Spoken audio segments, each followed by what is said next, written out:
like air fryer night or burgers take 20 minutes. Burgers or fries.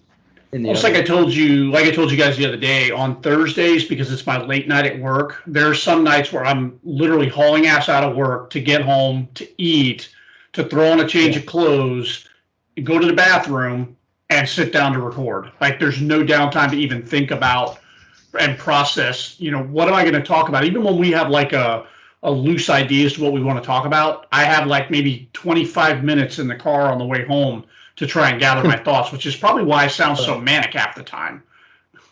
Well, it's part of your charm, so. I appreciate that. Thank you. Welcome. It is true. I think we all bring a certain thing to it, and you're definitely, you contribute. We definitely do as well, but you contribute to the mindless aspect. Absolutely. And it's so funny because the further we get along into this, the more the Mindless Wrestling Podcast name actually fits. Just because for the most part, we know what we're talking about. Every now and then, like, I listen back to some of our stuff and I listen to myself and I'm like, God, I sounded like an idiot. Yeah. I thought I knew what I sounded like. I thought I knew what I was talking about at the time, but, in retrospect, I look like an idiot. But then, on the days where we're talking about the actual idiots, it kind of all plays into that. Dude, I don't mind saying out loud, I'm kind of embarrassed, but at the time of world champion Jinder, I was getting worked hard, man.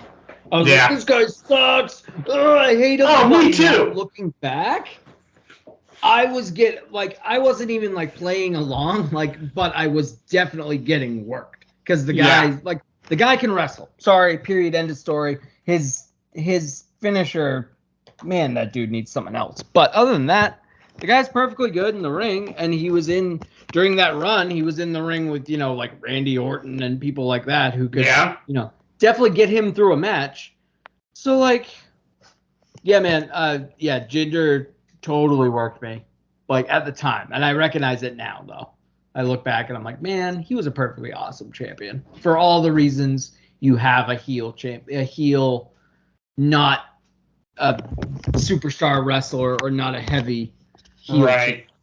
I think so many people missed that. You're supposed to hate him. Yeah. Right. You're supposed to hate the guy. And okay, he's not.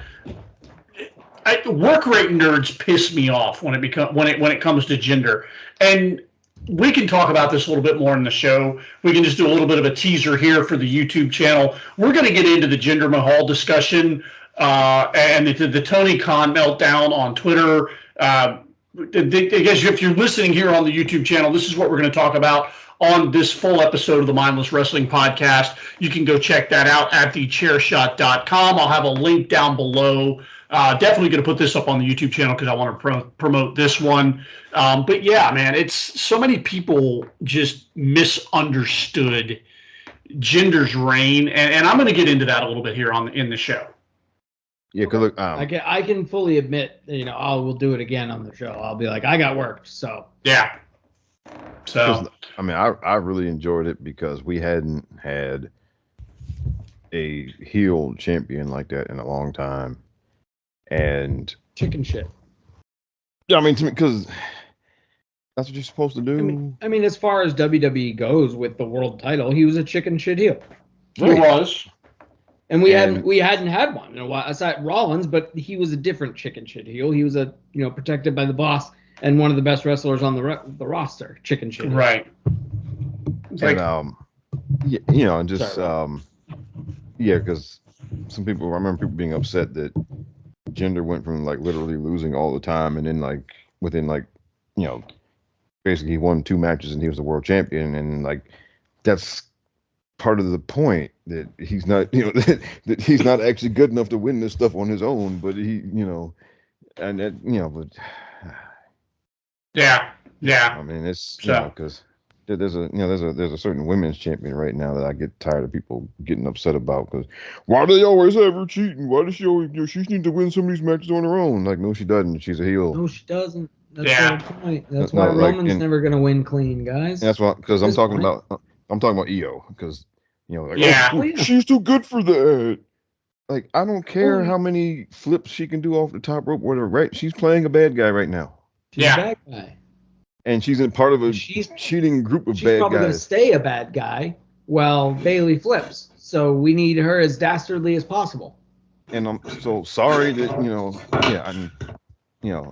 yeah, so I'm sorry, no, she's not gonna, because some people were upset because she didn't beat Bianca clean, or she didn't beat Charlotte clean the whole time, and She's it's not like, well, gonna.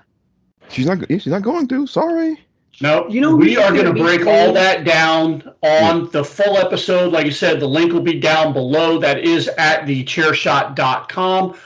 Also, since I'm promoting this for the YouTube channel, I want you to go over to prowrestlingtees.com/thechairshot. From there, you can pick up your very own Mindless Wrestling Podcast t-shirt. We came up with a pretty cool design. We all kind of, had our input on the idea, finalized the thing. I think it's pretty fun. It definitely speaks to your inner WWE drone, as they like to call it. Go check that out. That is prowrestlingtees.com/thechairshot. From here, we're going to pick this episode up on the network. Go check that out. That is the Mindless Wrestling Podcast.